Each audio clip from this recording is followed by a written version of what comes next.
እንኳን ለመልአኩ ቅዱስ ሩፋኤል ወርኃዊ በዓልና በዚች ቀን ታስበው የሚውሉ ሌሎች የቅዱሳን በዓላት አደረሳችሁ አደረሰን፣ አሜን። በስመ አብ ወወልድ ወመንፈስ ቅዱስ አሐዱ አምላክ አሜን። በክርስቶስ ክርስቲያን፣ በወልድ ውሉድ፣ በመንፈስ ቅዱስ መንፈሳውያን ናችሁ። የእመቤታችን የቅድስት ድንግል ማርያም የአስራት የቃል ኪዳን ልጆች በወደደና ባከበረን በጌታችን በመድኃኒታችን በኢየሱስ ክርስቶስ ፍጹም ሰላም እንደምን ዋላችሁ፣ እንደምን አመሻችሁ፣ እንደምስከ ሰዓት አደረሳችሁ፣ አሜን። እግዚአብሔር አምላክ በምሕረቱ በቸርነቱ ጠብቆ እዚህ ሰዓት ያደረሰን አባቶቻችን አምላክ የእኛም አምላክ ስሙ በድጋሚ የተመሰገነ ይሁን፣ አሜን። እንኳን ለመልአኩ ቅዱስ ሩፋኤል ወርኃዊ በዓልና በዚች ቀን ታስበው የሚውሉ ሌሎች የቅዱሳን በዓላት አደረሳችሁ አደረሰን፣ አሜን። እግዚአብሔር አምላክ ድንገት ቢፈቅድልን በግንቦት 13 ቀን የሚነበበውን የመልአኩ የቅዱስ ሩፋኤልን ድርሳን ማንበብ እንጀምራለን። አንድ አምላክ በሚሆን በአብ ወልድ መንፈስ ቅዱስ ስም አምነን አቃቢ ሆት አምላኩን የሚያገለግል ሊቀ መላእክት ቅዱስ ሩፋኤል በርሬው መንገደኛ ተመስሎ ለጦቢት ያደረገውን በወርኃ ግንቦት 13 ቀን የሚነበበውን ድርሳን ማንበብ እንጀምራለን። የፈታይ ማኅፀን ሊቀ መላእክት ቅዱስ ሩፋኤል ጸሎቱና በረከቱ ከሁላችን ከሕዝበ ክርስቲያን ጋር ይሁን ለዘላለሙ አሜን።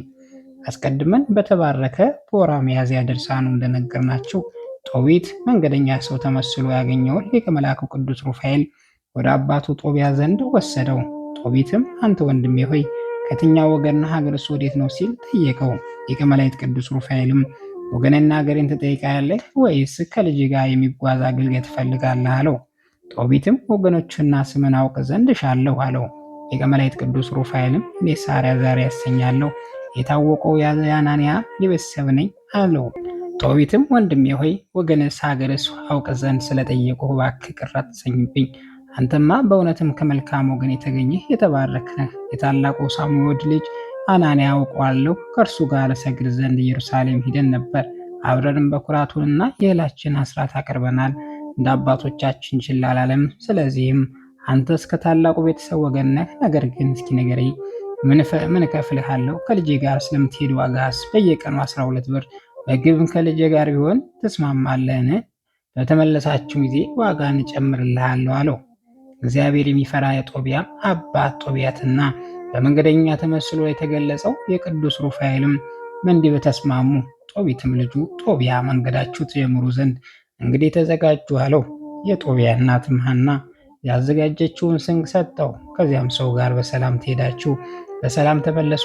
በሰማያት የሚኖር እግዚአብሔር መንገዳችሁን ያቀናላችሁ ዘንድ በፊት በኋላችሁ መልአኩን ይልክላችኋል አለው። ሁለቱም ጦቢያና ቅዱስ ሩፋኤል ሄዱ። የጦቢያ ሚስት ሐና ግን ከልጇ ጦቢያ ፍቅር የተነሳ ልጆች በእጃችን ያለ ምርኩዛችን አልነበረም፣ ስለምን ላከው? ለምንስ ልጅ ሄዳ እንሄድ ገፋፋው ዘንድ እግዚአብሔር በሰጠን በልጃችን ፋንታ ብሩ ቢጠፋ አይሻልም ነበር እያለች አለቀሰች። ጦቢትም እህቴ ሆይ የምነግርሽን ልብ ብለሽ በደህና ይመለሳል፣ በዓይንሽም ታይዋለሽ። በደህና በሚመለስ ገንዘብም መንገዱን የሚያቀና ደግ መልአኩን እግዚአብሔር ይልክለታል እያለ አጽናናት። ሐናም የባሏን ቃል ሰማች። ለቅሷም ትታ ስለ ልጇ ወደ እግዚአብሔር ትጸልይ ጀመር። መንገደኞቹም ተጉዞ በምሽት ጤግሮስ ወንዝ ደረሱ። በዚያም አደሩ። ጦቢያም ሊታጠብ የዚያችን አገር ሰዎች ተከዜ ወደሚሉት የጤግሮስ ወንዝ ወረደ። ሲታጠብም ሳለ ከባሕሩ ውስጥም ግዙፍና ታላቅ ዓሣ ወጣ። ጦቢያም ሊውጠው ፈለገ። ነገር ግን ቅዱስ ሩፋኤል ይህን ዓሣ ወደ ባህሩ ዳርቻ ስበህ ወደ መሬት መውጠው አለው። ጦቢያም በስውር የተሰጠችውን መንፈሳዊት ኃይል ትረዳዋለች ታጸናዋለችና ያንን ዓሣ ሲይዘውም አልፈራውም፣ ወደ ባህርም ዳርቻ ጎተተው። ዳግመኛም ይህን ኃያል ሊቀ መላእክት ቅዱስ ሩፋኤል ዓሣውን ቀደህ ልቡንና ሐሞቱን ያዝ፣ ተጠንቀቅ፣ ጠብቅም አለው። ጦቢያም የእግዚአብሔር መልአክ ሊቀ መላእክት ቅዱስ ሩፋኤልን እንዳዘዘው አደረገ። የተረፈውን ዓሣ ስጋውን ግን ጠብሰው በሉ። ሁለቱም ተጉዞ በጣኔስ ከተባለ ምድር ደረሱ። በዚያም ጦቢያ ወንድሜ አዛርያ ሆይ ልቦና ኩላሊቱ ሐሞቱንም ይዘህ ጠብቅ የምትለይ የዚህ ዓሣ ጥቅሙ ምንድን ነው ሲል መልአኩን ጠየቀው። መልአኩም እግዚአብሔር ቅዱስ ሩፋኤል ክፉ ጋኔል ወይም የሚያስጨንቅ ርኩስ መንፈስ ላደረበት ሰው ልቡና ጉበቱን ቢያጤስሎት የታመመው ሰው ወይም የተጨነቀች ሴት ዳግም አይታመሙም ይፈወሳሉ እንጂ ዓይኑ ውስጥ ላደረበት ሰውም ሐሞቱን ቢኩሉት ደህና ይሆናል አለው። ወደ ራጌስ በደረሱ ጊዜ ወደዚያች የራጌስ ምድር ያደረሰው ዘንድ በተጓዘ ሰው ተመስሎ ከአባቱ ከጦቢት እጅ በአደራ የተቀበለው ይህ ጦቢያም አንተ ልጅ ወደ እርሱ ዘንድ ደርሰናልና እንግዲህ ዛሬ የምናድረው በራጉኤል ዘንድ ነው። እርሱም ደግ ሰው ነውና ስሟ ሳራ የምትባል አንዲት ልጅም አለችው። ርስቷን በቤተሰቦቿ ዘንድ ያለ ሁሉ ለአንተ ይሆናል። ይህች ልጃቸውም ሳራ የተዋበች ናት፣ ብልህ ናት። የተዋበችና ብልህ ናት። ሚስትም ትሆን ዘንድ ለአንተ እንዲሰጡ ልጠይቃቸው። እንኪያስ አንተም እሺ በል። አባቷ ራጉኤልም ስለ እርሷ ልጠይቀው፣ አባቷ ራጉኤል ለሌላ ሰው ይሰጣት ዘንድ ስለ ሙሴ ትእዛዝ ብሎ አይፈቅድምና። ወደ ራይስም መንደር በገባ ጊዜ በዓል እናደርጋለን አለው። ወጣቱ ጦቢያም መልአኩ ከእግዚአብሔር ቅዱስ ሩፋኤልም ወንድም አዛርያ ሆይ ከታወቁ የሀገሬ ሰዎች ይችን ልጅ ለ7 ወንዶች እንዳገቧት በሴትና ወንድ የጫጉላ ልማድ ጊዜም ሁሉም ባሎች እንደሞቱ ሰምቻለሁ። ለአባቴና ለእናቴ ብቸኛ ልጅ ነኝ። ወደ እርሷ በገባው ጊዜም እንዳልሞት አባቴ እናቴም የሽምግልና ዘመናቸው በጭንቅና በሐዘን ወደ መቃብር እንዳይወርድ እፈራለሁ። አባትና እናቴ ጥሩ የሚቀብራቸው ሌላ ልጅ የላቸውምና ሲል መለሰለት። ይህ ኃያል ቅዱስ ሩፋኤልም የነገሩን ሁኔታ ገልጾ እንዲህ አለው። አንተ የተባረክ ወጣት ሆይ አባት ጦቢትም ሚስት ከወገኖች ብቻ ታገባ ዘንድ እንደ አዘዘ አታስተውልም? እንኪያስ በእርሷ ላይ አድሮ ወንድ ስለሚገድል ስለዚህ ክፉ ጋኔን አትጨነቅ። ወደ እርሷ በምትገባ ጊዜ ጣፋጭ ሽታ ያለው ዕጣን ትይዛለህ። ቀድሞ ተጠንቅቀህ ያዘው ያልሁህን የዚያን አሳ ልቡንና ጉበቱን ጨምረህ ታጤሰዋለህ። ያ ክፉ ጋኔልን ባሸተተ ጊዜ ይሸሻል፣ ለዘላለም አይቀርብም። ወደ እርሷ በገባ ጊዜም አስተውለህ ንገራት። የቸር አምላካችን እግዚአብሔርም ስም ትጠራላችሁ፣ እርሱም ይራራላችኋል፣ ያድናችሁማል።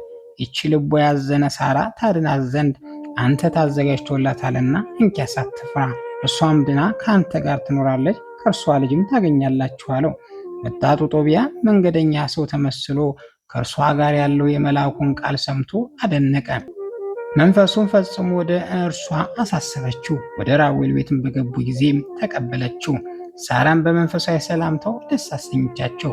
ራጉኤልም አስቀድሞ ሚስት ዕድናን በጾም ነገር ነው ይህን ልጅ ሳየው እሰግድ ዘንድ ለኢየሩሳሌም አብረን ሂደን የነበረው ከወገኖቹ አንዱ ጦቢት ይመስላል አላት። ወደ እንግዶችም ተመልሶ ክቡራን ወንድሞቼ ከወዴት ናቸው አላቸው።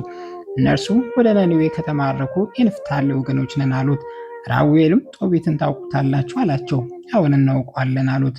ያ ወንድሜ ደህና ነውን አላቸው። ያን ጊዜ ጦቢያ አዎን ደህና ነው፣ ለእኔም አባቴ ነው ሲልም ፈጥኖ መለሰለት። ያን ጊዜ ራጉኤል የጦቢትን ፍቅር በማሰብ ፈጥኖ ተነሳ። ጦቢያንም አቅፎ ሳመው። አንተ እኮ የደግ ሰው ልጅ ነህ አለው። አዛርያም ከእርሱ ጋር ትመጣ ዘንድ የወደደህ አንተ መልካም ሰው ነህ አለው። ያን ጊዜ ዓይኖቹ እንደጠፉ ስለ ጦቢት ነገሩት። ቅንነቱን የሚያውቅለት የጦቢት ዓይኖች መጥፋት ሲሰማ ራጉኤል በትካዜ አለቀሰ። ከእርሱም ጋር ሚስቱ ዕድናን ልጁ ሳራ አለቀሱ። ራጉኤልም ተነስቶ በግ አርዶ ይበሉ ዘንድ አቀረበላቸው። በእነርሱ መምጣት ቤተሰቦች ሁሉ ተደስተዋልና ያዘኑትን የሚረዳ ስለሚወዱት ማዕፀናቸውን ይፈታ ሊቀ መላእክት ቅዱስ ሩፋኤል ጸሎቱና በረከቱ ከሁላችን ከሕዝበ ክርስቲያን ጋር ይሁን ለዘላለሙ አሜን። ጸሎቱና በረከቱ ለዘላለሙ ከሁላችን ጋር ይሁንና ይህ ገናና ክቡር ሊቀ መላእክት ቅዱስ ሩፋኤል ያደረገው ታምር ነው። አፍንጫዋ እያፈነ ዘወትር አሰም የሚያስጨንቃት አንዲት ሴት ነበረች። ወደ ሊቀ መላእክት ቅዱስ ሩፋኤልን ቤተክርስቲያን እየሄደች በአማላጅነቱ ይቅርታ የምታሰጥ የመላእክት አለቃ ቅዱስ ሩፋኤል ሆይ ሰውነት ከሚያስጨንቃት ከዚች በሽታት የምትገላግልኝ መቼ ይሆን? ወደ አምላክ እግዚአብሔር አማልደህ የጨነቀውን የምታድናለህ፣ ዓይኑ የታወረውን ታበራለህ እያለች ታለቅስ ነበር። ይቺ ሴትም በየማለዳ ወደ ቅዱስ ሩፋኤል ቤተክርስቲያን እየመጣች እጆቿን ዘርግታ ወደ ስዕሉ በማንጋጠጥ ከጽኑ ለቅሶ ጋር እንዲህ ትል ነበር። ከዚህ በኋላ በአንድ ቀን ስሙ እንደ ልማዷ መጥታ ስለ ጽኑ በሽታ ታለቅስ ዘንድ ጀመረች። ቅዳሴ በተፈጸመ ጊዜ ጸበል ጠጥታ ያን ጊዜ ከጉሮሮዋ መልኩ የጠቆረ ወፍራም እዥ እንደ ምራቅ ሆኖ ወጣላት። ይህ ድንቅ እግዚአብሔር ስራ ያዩ ዘንድ ሕዝቡም የሊቀ መላእክት ቅዱስ ሩፋኤል አማላጅነቱን ገናነቱን አደነቁ። ይቺ በሽተኛም ስለዳነች እልል አለች። እግዚአብሔር እያመሰገነች በአማላጅነቱ የፈወሳት ቅዱስ ሩፋኤልን እያደነቀች ሂዳ በሊቀ መላእክት ቅዱስ ሩፋኤል ስም ለድሆችና ለምስኪኖች ምጽዋትን ሰጠች።